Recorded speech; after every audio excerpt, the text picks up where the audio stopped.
बिस्मिल्लाहिर्रहमानिर्रहीम।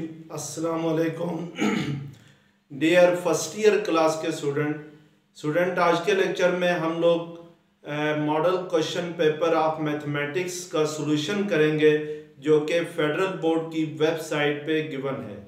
जो last lecture था स्टूडेंट उसमें मैंने सेक्शन बी का पार्ट 3 तक करवा दिया था, तो आज हम सेक्शन बी के जो नेक्स्ट पार्ट हैं वो सॉल्व करेंगे। स्टूडेंट आपसे गुजारिश की जाती है कि मेरे चैनल को सब्सक्राइब करें, बेल आइकन को क्लिक करें, वीडियो को लाइक करें, शेयर करें, कमेंट्स करें। Thank you very much. हमारे पास सेक्शन बी का पार्ट 4 है, आपके सामने लिखा हुआ है पार्ट 4। ये याद रखें स्टूडेंट कि अब जो फेडरल बोर्ड का पेपर होगा 2024 से ऑनवर्ड, उसमें जो चॉइस होगी वो हर पार्ट्स के साथ गिवन होगी। जैसे पार्ट 1 है तो पार्ट 1 में 2 क्वेश्चंस गिवन होंगे, दोनों में से कोई एक क्वेश्चंस आपने अटेम्प्ट करना होगा।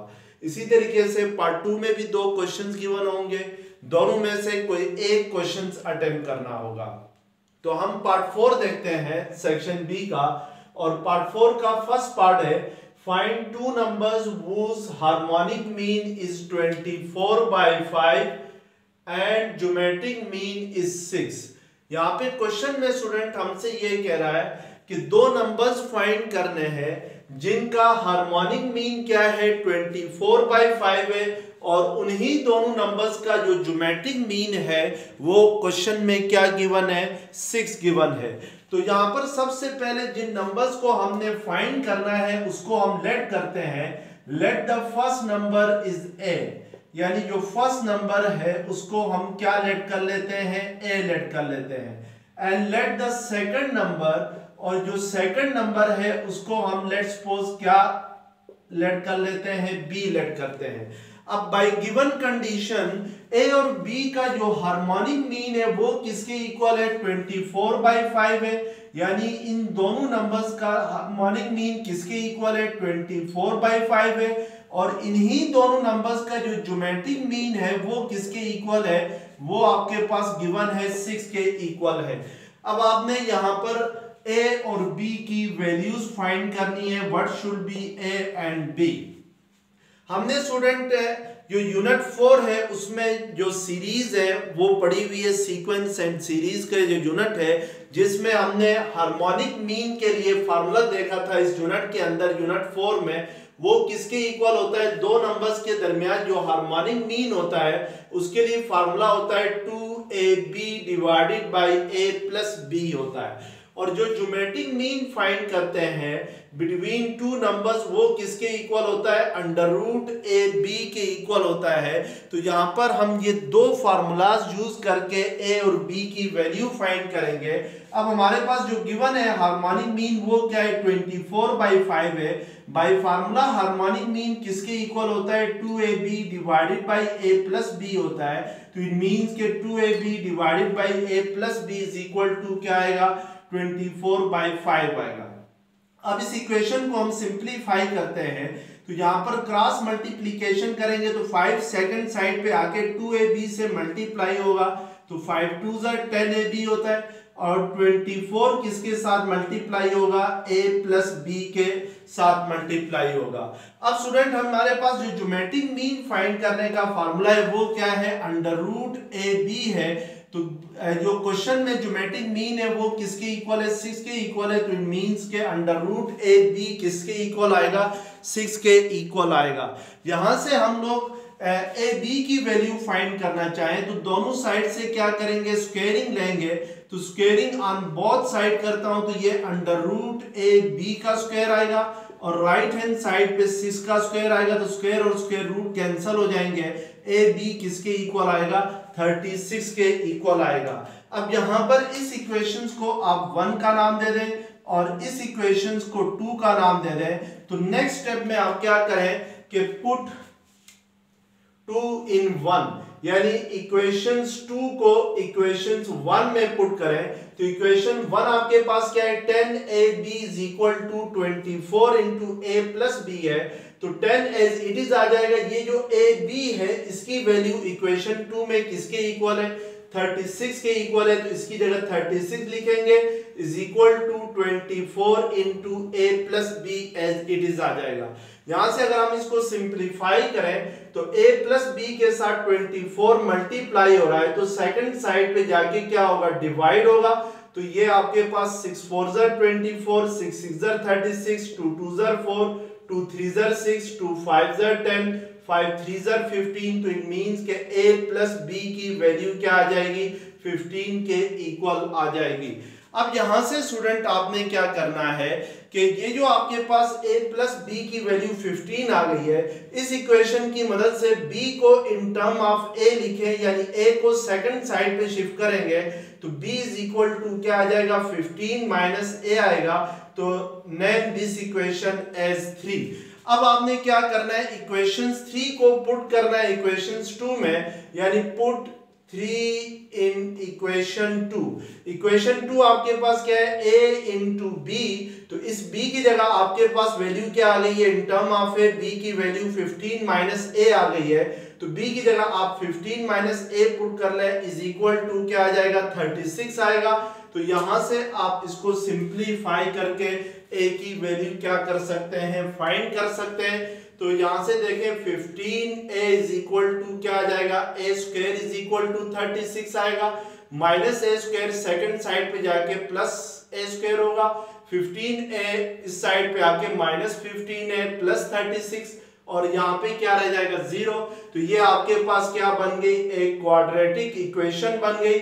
और क्वाड्रेटिक इक्वेशंस को सॉल्व करने के दो डिफरेंट मेथड है, या तो मिड टर्म ब्रेक करके आप इसमें a की वैल्यू फाइंड कर सकते हैं, या बाय यूजिंग क्वाड्रेटिक फार्मूला इसको सॉल्व कर सकते हैं। अब अगर हम मिड टर्म ब्रेक करना चाहें तो a स्क्वायर को 36 से मल्टीप्लाई करें तो 36a स्क्वायर आता है। 36a स्क्वायर के आपने दो फैक्टर बनाने हैं जिनका सम क्या होना चाहिए, जिनका सम होना चाहिए 15 होना चाहिए। इट मींस के -12a माइनस 3a प्लस 36 होगा, क्योंकि -12a माइनस 3a किसके इक्वल होता है, -15a के इक्वल होता है। और -12 को -3a के साथ मल्टीप्लाई करें तो 36a स्क्वायर आता है।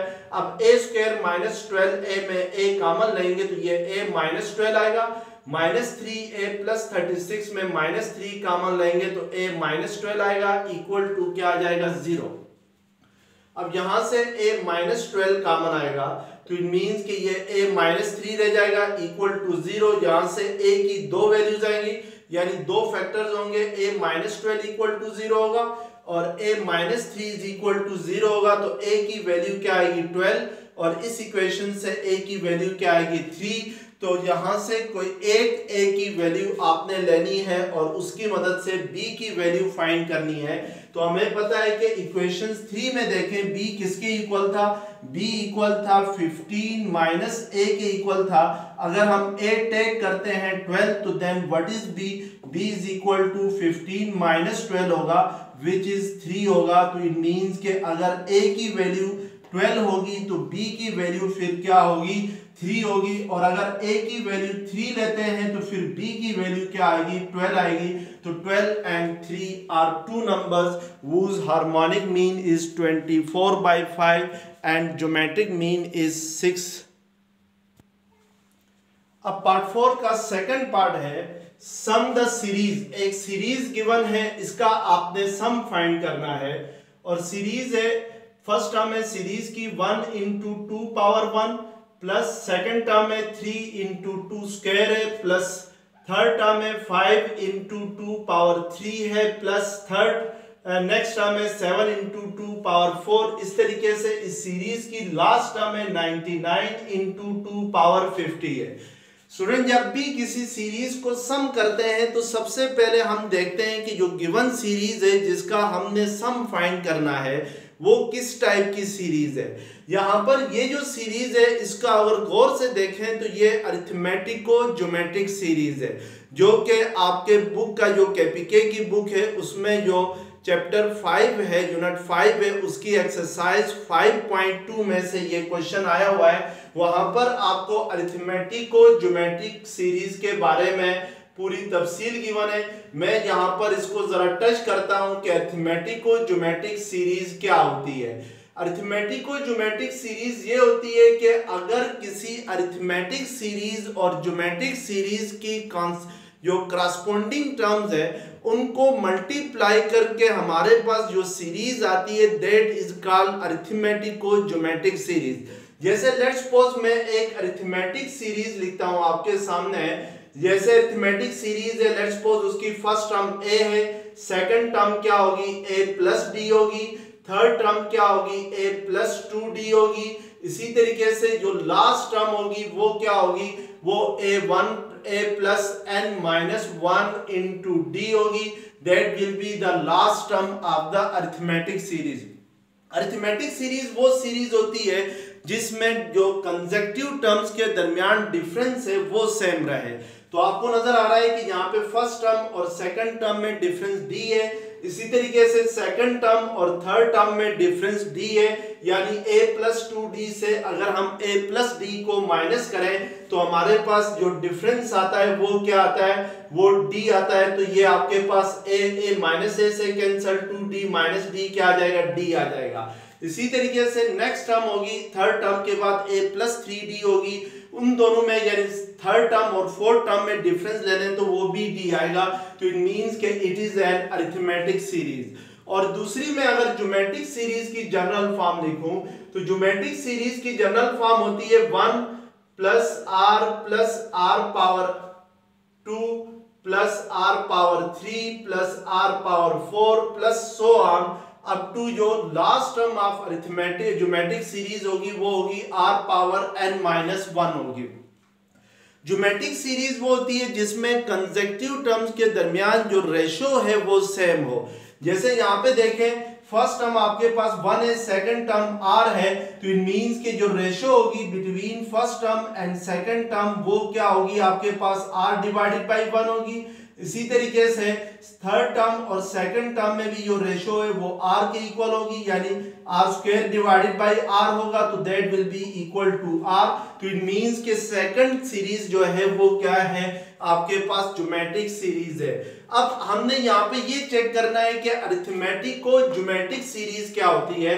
तो पहले भी शुरू में भी आपको बताया था कि अरिथमेटिक को ज्योमेट्रिक सीरीज ये होती है कि अगर किसी अरिथमेटिक सीरीज और ज्योमेट्रिक सीरीज की करस्पॉन्डिंग टर्म्स को आपस में मल्टीप्लाई करके हमारे पास जो रिजल्टिंग सीरीज आती है दैट इज कॉल्ड अरिथमेटिक को ज्योमेट्रिक सीरीज। जैसे यहाँ पर अरिथमेटिक सीरीज की फर्स्ट टर्म a है, ज्योमेट्रिक सीरीज की फर्स्ट टर्म 1 है, तो इट मींस के a को अगर हम 1 के साथ मल्टीप्लाई करें, फिर इसी तरीके से अरिथमेटिक सीरीज की second term a plus D है, ज्योमेट्रिक सेकंड टर्म r है, तो r को a प्लस डी के साथ मल्टीप्लाई करें। इसी तरीके से a प्लस 2d को r स्क्वायर के साथ मल्टीप्लाई करें। तो इसी तरीके से जो last term of arithmetic series है that is a plus n minus 1 into d है, और जो ज्योमेट्रिक सीरीज है उसकी last term r power n minus 1 है। तो अगर हम इनको आपस में इस तरीके से मल्टीप्लाई करें तो ये जो हमारे पास सीरीज आ गई है दैट इज अरिथमेटिको ज्योमेट्रिक सीरीज कहलाएगी, यानी ये अरिथमेटिको ज्योमेट्रिक सीरीज होगी। अब हमारे पास यहाँ पर ये जो गिवन सीरीज है ये भी एक अरिथमेटिको ज्योमेट्रिक सीरीज है। जैसे इसकी फर्स्ट टर्म में फर्स्ट नंबर 1 है, फिर सेकंड टर्म में फर्स्ट नंबर 3 है, ये 5 है, ये 7 है। इट मींस कि ये वाले जो टर्म्स में जो नंबर है 1 3 5 7 ये आपके पास एक ज्योमेट्रिक सीरीज है, सॉरी अरिथमेटिक सीरीज है। क्यों? क्योंकि इनमें जो कॉमन डिफरेंस है वो सेम है। 3 माइनस 1 2 होता है, इसी तरीके से 5 माइनस 3 2 होता है, 7 माइनस 5 भी 2 होता है। तो इट मींस कि ये एक ज्योमेट्रिक सीरीज है। इसी तरीके से यहाँ पर अगर ये अरिथमेटिक सीरीज है, और अगर मैं ज्योमेट्रिक सीरीज को अलग करके लिखूं तो ज्योमेट्रिक सीरीज की फर्स्ट टर्म 2 पावर 1 होती है, सेकंड टर्म 2 स्क्वायर होती है, थर्ड टर्म आपके पास 2 क्यूब है, इसी तरीके से नेक्स्ट टर्म 2 पावर 4 है। अगर मैं ये अरिथमेटिक सीरीज हो गई और ये ज्योमेट्रिक सीरीज हो गई। अगर इन दोनों की करस्पॉन्डिंग टर्म्स को यानी फर्स्ट टर्म को फर्स्ट टर्म के साथ मल्टीप्लाई करूं, सेकंड टर्म को सेकंड टर्म के साथ मल्टीप्लाई करूं, तो मेरे पास एक क्या आ रही है, अरिथमेटिक को ज्योमेट्रिक सीरीज आ रही है। अब हम अरिथमेटिक को ज्योमेट्रिक सीरीज को कैसे सॉल्व आउट करते हैं ये आपने देखना है, यानी इनका सम हमने फाइंड करना है इस सीरीज का। तो सबसे पहले हम इस सीरीज के सम को लेट करते हैं Sn। तो यहाँ पे स्टूडेंट Sn मींस के sum of first n terms of series है। अब यहाँ पर हमें nth टर्म गिवन है, nth टर्म हमारे पास क्या है, an, यानी जो last term of the series है वो 299 इंटू 2 पावर 50 है। तो इट मींस के यहाँ पे देखें, अगर हम लोग जरा गौर से देखें तो n हमारे पास यहाँ से इक्वल आ जाएगा 50 के, क्योंकि ये 2 पावर 1 है फर्स्ट टर्म में, सेकंड टर्म में 2 पावर 2 है, थर्ड टर्म में 2 पावर 3 है, फोर्थ टर्म में 2 पावर 4 है। तो इट मींस कि ये कौन सी टर्म होगी, 50th टर्म होगी। तो इट मींस कि हमारे पास जो n है वो क्या है, 50 है। तो इसका मतलब है कि यहाँ पर टोटल नंबर ऑफ टर्म्स कितनी है, टोटल नंबर ऑफ टर्म्स आपके पास 50 है। इन 50 टर्म्स का सम फाइंड करना है, तो इसको हम S50 लिखेंगे। S50 मींस के sum of first 50 term of this series. जब भी हम अरिथमेटिक और ज्योमेट्रिक सीरीज को सॉल्व करते हैं यानी इसका सम फाइंड करते हैं, तो हमारे पास कुछ स्टेप्स होते हैं, ये वो स्टेप्स हम यहाँ पे फॉलो करेंगे और यही स्टेप हर अरिथमेटिक और ज्योमेट्रिक और सीरीज के लिए आप कर सकते हैं। अब उसके लिए क्या करते हैं कि सबसे पहले हम ये देखते हैं कि R क्या है, यानी जो ज्योमेट्रिक सीरीज बन रही है उसमें कॉमन रेशो क्या है। तो ज्योमेट्रिक सीरीज आपके पास ये बन रही है 2 पावर 1 है, नेक्स्ट टर्म में 2 पावर 2 है, थर्ड टर्म में 2 पावर 3 है। तो ये आपके पास ज्योमेट्रिक सीरीज है 2 power 1, 2 power 2, 2 power 3 plus so on, ये ज्योमेट्रिक सीरीज बन रही है। तो इसमें अगर हम R फाइंड करें तो first term divided second term divided by first term करेंगे तो 2 स्क्वायर डिवाइडेड बाय 2 क्या आएगा, 2। तो इट मींस कि यहाँ पर R क्या आएगा, आपके पास 2 के इक्वल आएगा, यानी जो R है वो 2 के इक्वल है। अब हम स्टूडेंट R फाइंड करने के बाद हमने क्या करना है कि इस सीरीज के दोनों साइड पर R से मल्टीप्लाई करना है, यानी multiplying both side of this series by R। और R हमारे पास यहाँ पर किसके इक्वल है, 2 के इक्वल है। तो मैं इस साइड को लेफ्ट हैंड साइड को 2 से मल्टीप्लाई करूं तो 2s50 होगा, और राइट हैंड साइड को भी हम 2 के साथ क्या करेंगे, मल्टीप्लाई करेंगे। तो 1 into 2 power 1 plus 3 into 2 square plus 5 into 2 power 3 plus 7 into 2 power 4 plus so on up to your last term of the series है, दैट इज 9 इंटू 2 पावर 50 होगी। तो ये दोनों साइड से हमने 2 को मल्टीप्लाई किया। अगर 2 को हम अंदर सब जब भी इस ब्रैकेट को उठाऊं तो ये 2 सारी टर्म्स के साथ मल्टीप्लाई होगा, तो 1 इंटू 2 पावर 1 के साथ मल्टीप्लाई होगा तो ये 1 इंटू 2 पावर 2 होगा। इसी तरीके से 3 इंटू 2 पावर 3 होगा, 2 इंटू 2 स्क्वायर क्या होता है, 2 पावर 3 होता है, प्लस 5 इंटू 2 पावर 4 होगा, प्लस 7 इंटू 2 पावर 5 होगा। इसी तरीके से जो लास्ट टर्म है वो आपके पास 99 इंटू 2 पावर 50 को अगर 2 के साथ मल्टीप्लाई करेंगे तो 99 इंटू 2 पावर 51 होगा। यहाँ पे स्टूडेंट जो गिवन सीरीज है जिसको हमने S50 से रिप्रेजेंट किया है, इसकी लास्ट टर्म क्या है, 9 इंटू 2 पावर 99 इंटू 2 पावर 50 है। तो इससे पहले वाली टर्म क्या होगी, 97 इंटू 2 पावर 49 होगी। तो इसको जरा आपने नोट करना है, क्योंकि लास्ट टर्म में 2 पावर 50 है तो एक कम पावर होगी 2 से 50 से, और ये 99 है तो ये क्या होगा, 97 होगा, क्योंकि ये ऑड नंबर की सीरीज बन रही है। जो अरिथमेटिक फॉर्म में है वो ऑड नंबर हैं, तो 99 से पहले जो ऑड नंबर है दैट इज 97 होगा। अब आपने इसको नाम देना है 1 का, इस सीरीज को, और इस सीरीज को नाम देना है किसका, 2 का। अब नेक्स्ट स्टेप के अंदर आपने क्या करना है, सब्ट्रैक्ट करना है 2 फ्रॉम 1, यानी 2 को 1 में से सब्ट्रैक्ट करना है तो लेफ्ट हैंड साइड से सब्ट्रैक्ट होगी, यानी S50 माइनस 2 इंटू S50 होगा। और राइट हैंड साइड को इस तरीके से सब्ट्रैक्ट करना है कि जो S50 की फर्स्ट टर्म है उसको हम एज इट इज लिखेंगे, यानी 1 into 2 power 1 को। लेकिन S50 की जो सेकंड टर्म है इसमें से आपने इसकी फर्स्ट टर्म को माइनस करना है, यानी 3 into 2 स्क्वायर में से 3 into 2 1 into 2 स्क्वायर को माइनस करना है। तो इन दोनों में क्या कॉमन आएगा, इन दोनों में कॉमन 2 स्क्वायर आ जाएगा, इसमें भी है इसमें भी है, और यहाँ पे 3 रह जाएगा और यहाँ पे क्या रह जाएगा, 1 रह जाएगा। इसी तरीके से जो थर्ड टर्म है S50 की, उसमें से आपने यहाँ पर जो आपके पास सेकंड टर्म बन रही है इसको माइनस करना है। तो इट मींस कि इन दोनों में 2 क्यूब कॉमन है, तो हम 2 क्यूब कॉमन लेंगे और 5 माइनस क्या करेंगे, 3 करेंगे, यानी ये 5 और ये 3 माइनस होंगे। इसी तरीके से नेक्स्ट टर्म 7 into 2 power 4 है S50 में, और इधर 5 into 2 power 4 है। तो इन दोनों टर्म्स को अगर माइनस करेंगे तो ये 7 minus 5 और 2 power 4 कॉमन ले लेंगे। इसी तरीके से ये सिलसिला चलता जाएगा। अब यहाँ पे जो लास्ट टर्म से लास्ट टर्म से सेकंड लास्ट टर्म जो है, यानी वो है 97 into 2 power 49 है। तो इसमें से ये इसी तरह ही होगा।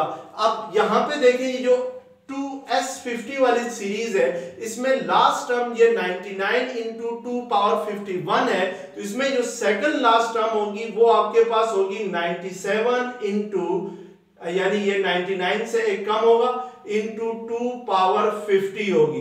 तो इट मींस कि फिर लास्ट टर्म को, यानी जो S50 की लास्ट टर्म है, इसमें से ये वाली टर्म हम माइनस करेंगे तो 2 power 50 इसमें कॉमन आ जाएगा। तो ये 99 minus 97 into 2 power 50 होगा, और यहां पर ये जो लास्ट टर्म है ये एज इट इज आ जाएगी, यानी प्लस, क्योंकि हम माइनस कर रहे हैं तो ये साइन, यानी हम क्या कर रहे हैं, सीरीज 2 को सीरीज 1 में से माइनस कर रहे हैं। तो इट मींस के इस टर्म के साथ जो लास्ट टर्म है इसके साथ फिर क्या साइन आएगा, माइनस का साइन आएगा। 99 into 2 power 51 as it is आ जाएगा। तो ये हमने इनको क्या किया है, सब्ट्रैक्ट किया है।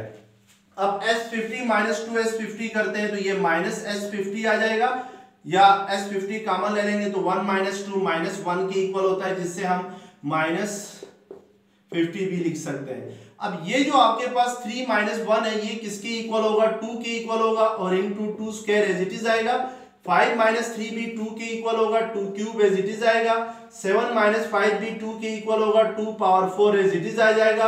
और इसी तरीके से यहाँ पर ये 99 minus 97 भी 2 के इक्वल होगा, into 2 power 50 as it is आएगा। और last term 99 into 2 power 51 as it is आ जाएगा। यानी ये याद रखें, इन दोनों को सब्ट्रैक्ट करते हुए S50 की फर्स्ट टर्म को एज इट इज रहने देना है, और जो 2S50 है उसकी लास्ट टर्म को नेगेटिव साइन के साथ एज इट इज रहने देना है। अब हम इसको मजीद सिंप्लीफाई करेंगे तो माइनस S50 क्या आएगा, 1 2 2 प्लस 2 into 2 स्क्वायर क्या होता है, 2 क्यूब होता है, ये 2 power 4 होगा, 2 into 2 क्यूब क्या होगा, 2 power 4, 2 power 5 plus so on. ये आपके पास 2 into 2 power 50 करते हैं तो 2 power 51 आ जाएगा। और इसी तरीके से minus 99 into 2 power 51 as it is आ जाएगा। अब स्टूडेंट ये जो आपके पास सीरीज बन रही है, इस 2 को छोड़ के मैं जो ब्रैकेट्स के अंदर इंक्लोज कर रहा हूं जिन टर्म्स को, ये एक ज्योमेट्रिक सीरीज आपके पास बन रही है। यानी ये हमारे पास यहाँ पर एक ज्योमेट्रिक सीरीज आ रही है। वो क्या आ रही है, वो आ रही है ये 2 power 3 plus 2 power 4 plus 2 power 5 up to 2 power 51 आ रही है। यानी ये वाली सीरीज ज्योमेट्रिक बन रही है। और किसी भी ज्योमेट्रिक सीरीज का सम फाइंड करने के लिए 2 फार्मूलाज होते हैं। एक फार्मूला होता है a1 into 1 minus r power n divided by 1 minus r। ये फार्मूला हम तब यूज करते हैं when r is less than 1, यानी जो कॉमन रेशियो है वो अगर 1 से छोटा हो तो फिर सम फाइंड करने के लिए ज्योमेट्रिक सीरीज का हम इस फार्मूले को यूज करते हैं। और अगर common ratio r greater than 1 हो तो फिर सम फाइंड करने के लिए हम फार्मूला यूज करते हैं a1 into r power n minus 1 divided by r minus 1 का। तो अब हम यहाँ पे सबसे पहले देखेंगे r हमारे पास क्या है। r हमारे पास है 2 पावर 4 डिवाइडेड बाई 2 पावर 3 करते हैं तो 2 आता है विच इज ग्रेटर देन 1। तो इट मींस के इस सीरीज का सम फाइंड करने के लिए मैं सेकंड फार्मूला यूज करूंगा। तो सेकंड फार्मूला अगर यूज करेंगे तो ये minus s50 as it is आ जाएगा और ये 2 भी एज इट इज आएगा। इनका हम सम फाइंड करेंगे तो इसमें फर्स्ट हम क्या है 2 पावर 3 है, तो इस a1 की जगह हम क्या लिखेंगे 2 power 3 into r power n है, तो r हमारे पास 2 है। तो हम यहाँ पर n चेक करेंगे कि इन सीरीज में यानी 2 पावर 3 से लेकर 2 पावर 51 तक जो नंबर ऑफ टर्म्स हैं वो कितनी है। और हमें पता है कि किसी भी ज्योमेट्रिक सीरीज की जो जनरल टर्म होती है वो होती है a1 into r power n minus 1 होती है। तो an is equal to a1 into r power n minus 1 होती है। तो an मीन्स के last term of the series जो कि इसकी क्या है 251 है इज इक्वल टू a1 क्या है 2 पावर 3 है into r power n minus 1 है। तो r आपके पास क्या है 2 पावर n माइनस 1 होगा। तो ये 2 power 3 into 2 power n minus 1 करते हैं तो ये 2 पावर 3 प्लस n माइनस 1 होगा। तो 3 माइनस 1 क्या होता है 2 होता है। तो इट मींस कि दिस इज n प्लस 2 होगा। तो ये 2 पावर 51 इक्वल आ गया 2 पावर n प्लस 2 के। तो इट मींस के n प्लस 2 51 है। तो 50 n किसके इक्वल आएगा 51 माइनस 2 आएगा विच इज 49 आएगा। तो इट मींस के n आपके पास 49 है। तो इस n की जगह आप क्या लिखेंगे 49 माइनस 1 एज इट इज आ जाएगा डिवाइडेड बाय, इसको हम ब्रैकेट के अंदर ही इसका सॉल्यूशन फाइंड करते हैं। r माइनस 1 है तो r आपके पास 2 है तो दैट इज 2 माइनस 1 होगा। और जो last term of the series है माइनस 99 इंटू 2 पावर 51 ये हम एज इट इज लिखेंगे। तो that will be the sum of the series. अब हम इसको सिंप्लीफाई करेंगे। तो सिंप्लीफाई करने से देखते हैं कि आपके पास सम क्या आता है माइनस s50 इक्वल आएगा 2 प्लस 2 पावर 3 को अगर अंदर मल्टीप्लाई करता हूं तो 2 पावर 49 प्लस 3 क्या होगा आपके पास ये आपके पास 52 होगा minus 2 power 3 divided by 2 minus 1 होता है माइनस 99 इंटू 2 पावर 51 होगा। तो माइनस s50 किसके इक्वल आएगा 2 plus 2 power 52 minus 2 power 3 minus 99 into 2 power 51 आएगा। तो इन दोनों टर्म्स में अगर हम लोग माइनस का साइन 2 पावर 51 या पहले हम लोग इस माइनस को सेकंड साइड पे शिफ्ट करते हैं तो s50 क्या होगा माइनस 2 पावर 52 माइनस क्या हो जाएगा plus 2 power 3 plus 99 into 2 power 51 आएगा। अब इसको सिंप्लीफाई करते हैं तो इन दोनों टर्म्स में 2 पावर 51 कॉमन आ रहा है तो ये माइनस 2 प्लस 2 पावर 3 को एज इट इज लिखते हैं इन दोनों टर्म्स को। और यहाँ पर इन दोनों टर्म्स में 2 पावर 51 कॉमन ले लेते हैं तो यहाँ पे 99 ले जाएगा। यहाँ पे माइनस 2 पावर 52 है तो उसमें से 2 पावर 51 कॉमन आ गया तो ये आपके पास 99 माइनस 2 रह जाएगा। तो अब मजीद अगर इसको सिंप्लीफाई करें तो 2 का क्यूब क्या होता है 8 माइनस 2 क्या होगा 6 प्लस 2 पावर 51 इंटू 99 माइनस 2 क्या होगा 97 होगा। तो ये 6 प्लस 97 इंटू 2 पावर 51 होगा। तो आगे इसको आप खुद सॉल्व करें 2 पावर 51 की वैल्यू फाइंड करें कैलकुलेटर के जरिए, उसको 97 के साथ मल्टीप्लाई करें और फिर उसमें 6 को ऐड कर दें तो आपके पास गिवन आंसर आ जाएगा। अब हम जरा देखते हैं पार्ट 5 का फर्स्ट पार्ट क्या है कि if 5 into n P3 is equal to 4 into n plus 1 P3 find value of n, आपने यहाँ पर वैल्यू ऑफ n फाइंड करनी है। ये जो np3 है स्टूडेंट, ये परम्यूटेशंस को रिप्रेजेंट करता है। लेट्स सपोज npr मींस कि अगर आपके पास total number of objects n हो और एट ए टाइम आप r ऑब्जेक्ट्स ले लें और उनको परम्यूट करें यानी अरेंजमेंट करें, तो टोटल नंबर ऑफ अरेंजमेंट किसके इक्वल होती है? n factorial divided by n minus r factorial के इक्वल होती है। This is the permutation formula, यानी इस परम्यूटेशन के फार्मूले को यूज करते हुए यहाँ पर हम n की वैल्यू फाइंड करेंगे। तो हमारे पास जो गिवन स्टेटमेंट है वो ये है कि 5 into n P three is equal to 4 into n plus 1 p3 है। तो by using formula of permutations यहाँ पर आपके पास r3 है, तो इट मींस कि इसको हम लिख सकते हैं n factorial divided by n minus r factorial होता है, तो ये n माइनस 3 फैक्टोरियल होगा और राइट हैंड साइड पे 4 एज इट इज आएगा और n की जगह, इस n की जगह n प्लस 1 है, तो ये जो n फैक्टोरियल है फार्मूले में, इसकी जगह आपके पास n प्लस 1 फैक्टोरियल आएगा divided by n minus r है, तो n की जगह, इस n की जगह हम n प्लस 1 लिखेंगे, माइनस r आपके पास क्या है 3 है, तो n प्लस 1 माइनस 3 फैक्टोरियल आ जाएगा। अब इसको सिंप्लीफाई करते हैं तो ये 5 into n factorial divided by n minus 3 factorial is equal to 4 into n plus 1 factorial किसके इक्वल होता है? n plus 1 into n factorial के इक्वल होता है। जैसे आप 9 फैक्टोरियल का मतलब होता है product of natural number from 9 to 1, यानी नेचुरल नंबर्स का प्रोडक्ट कहां तक? 9 से लेकर 1 तक जो नेचुरल नंबर्स हैं उनका प्रोडक्ट को 9 फैक्टोरियल कहते हैं। इसलिए मैं यहाँ पे स्टूडेंट देखें ये 9 इंटू 8 इंटू 7 इंटू 6 इंटू 5 4 3 2 1 है, इसको मैं 9 इंटू इससे आगे जितने नंबर्स का प्रोडक्ट है इन नंबर्स को मैं 8 फैक्टोरियल लिख सकता हूँ। तो इट मींस के 9 इंटू 8 फैक्टोरियल किसके इक्वल होता है? 9 फैक्टोरियल के इक्वल होता है। बिल्कुल सेम इसी तरीके से n प्लस 1 फैक्टोरियल को आप n plus 1 into n factorial लिख सकते हैं, क्योंकि n प्लस 1 से छोटा नेचुरल नंबर कौन सा होगा? n फैक्टोरियल होगा, n होगा। और डिनोमिनेटर में n प्लस 1 माइनस 3 क्या होता है? माइनस 2 के इक्वल होता है, तो that is n minus 2 factorial होगा। अब इधर दोनों साइड पे ये n फैक्टोरियल और ये n फैक्टोरियल कैंसल आउट हो जाएगा। यहाँ से 5 इंटू ये n माइनस 2 फैक्टोरियल इस साइड पे आके मल्टीप्लाई होगा, तो और नीचे n minus 3 factorial as it is रहेगा और यहाँ पर आपके पास 4 इंटू n प्लस 1 रह जाएगा, n minus 2 factorial second side पे आ गया।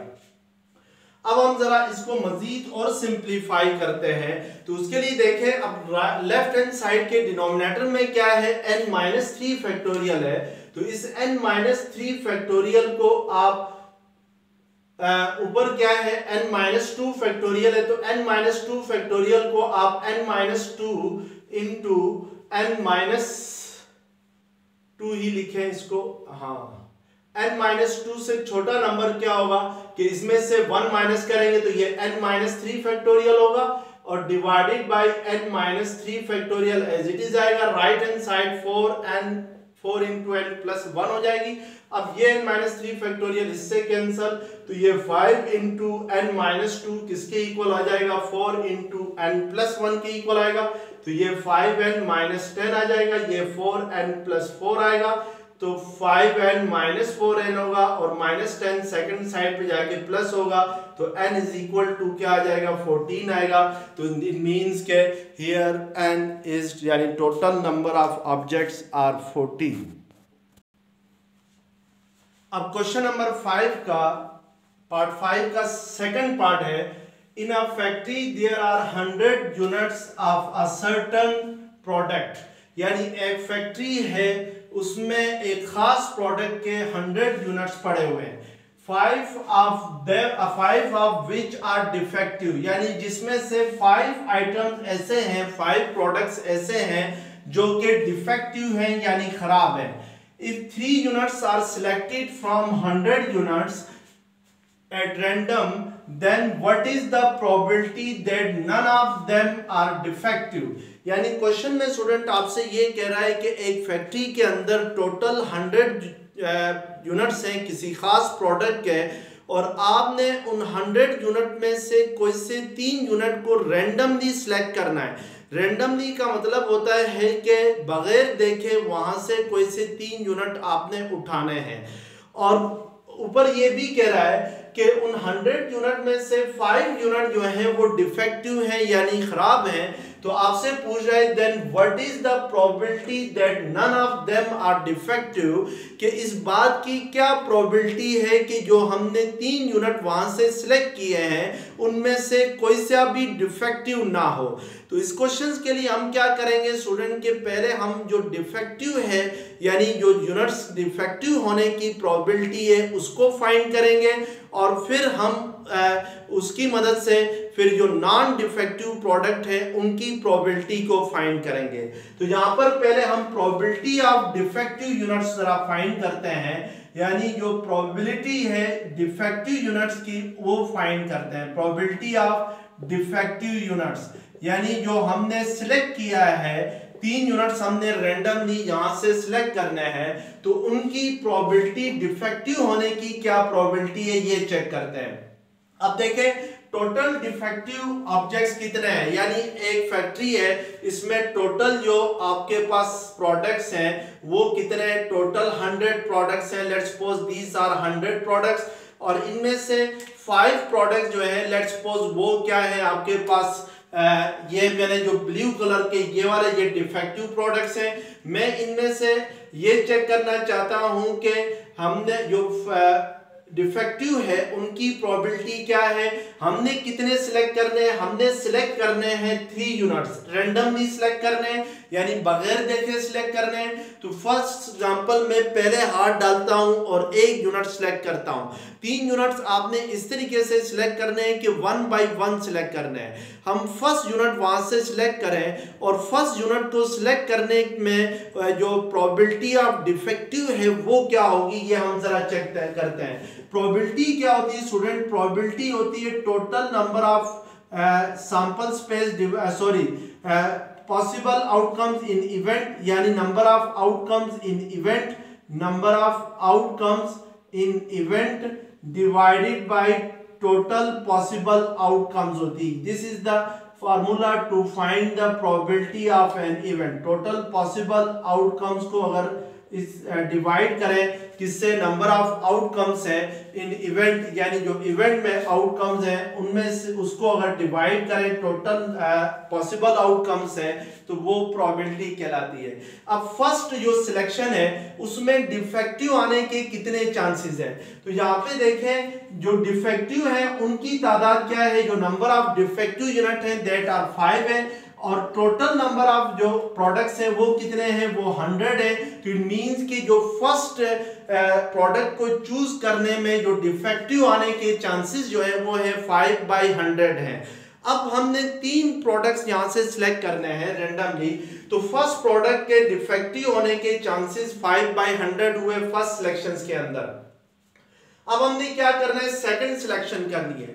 सेकंड सिलेक्शन जब हम करेंगे तो एक डिफेक्टिव यूनिट निकल चुका होगा, यानी एक डिफेक्टिव यूनिट बाहर आ चुका है, तो बाकी डिफेक्टिव कितने रह गए, नीचे 4 रह गए, और टोटल नंबर ऑफ प्रोडक्ट्स कितने रह गए, 99 रह गए। इट मींस कि जो सेकंड जो सिलेक्शन है उसमें डिफेक्टिव प्रोडक्ट आ जाए, डिफेक्टिव यूनिट आ जाए, इसकी प्रोबेबिलिटी क्या होगी, इसकी प्रोबेबिलिटी होगी 4 बाय 99 होगी, क्योंकि यहाँ पर टोटल डिफेक्टिव यूनिट्स कितने रह गए, 4 रह गए, और जो टोटल प्रोडक्ट्स हैं, जो टोटल यूनिट्स हैं वो कितने हैं, एक निकल जाने से डिफेक्टिव प्रोडक्ट के एक डिफेक्टिव यूनिट निकल जाने से टोटल यूनिट कितने रह गए, 99 रह गए। तो इट मींस कि सेकंड चॉइस में डिफेक्टिव होने के जो चांसेस हैं वो 4 बाय 99 है।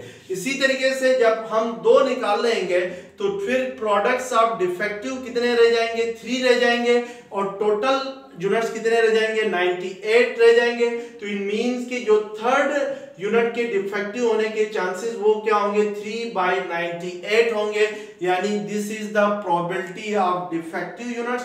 यानी ये वो प्रोबेबिलिटी होगी जो डिफेक्टिव यूनिट्स की होगी। अब अगर हम इनको मल्टीप्लाई करने हैं 5 4 ज़ा 20 3 ज़ा 60 डिवाइडेड बाय ये क्या आ जाएगा 9 7 2 200 आ जाएगा, यानी 90 ये आपके पास 9,72,200 आ जाएगा डिनोमिनेटर में। तो this is the probability of defective units होगी।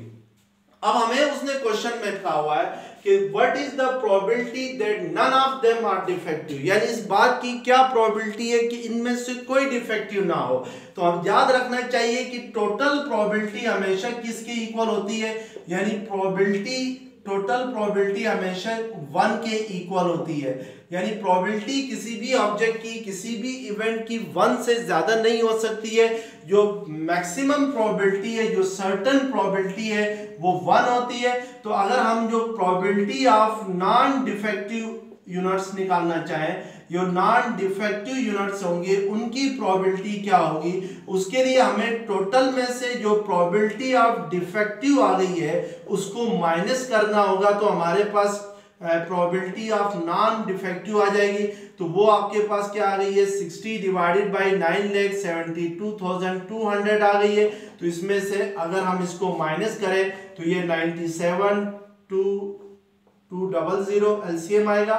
तो 97,200 माइनस 60 आ जाएगा। इसको अगर माइनस करते हैं तो हमारे पास ये किसके इक्वल आ जाता है, ये इक्वल आ जाता है 970, कैलकुलेटर के जरिए करें तो 140 डिवाइडेड बाई 972,200 आएगा। इसको अगर पॉइंट की फॉर्म में लिखें तो दैट विल बी 0.9 आएगा, यानी 0.99 आएगा। तो इट मींस कि जो probability of non defective items हैं, नॉन डिफेक्टिव यूनिट्स हैं, उनकी प्रोबेबिलिटी क्या होगी 0.99 होगी।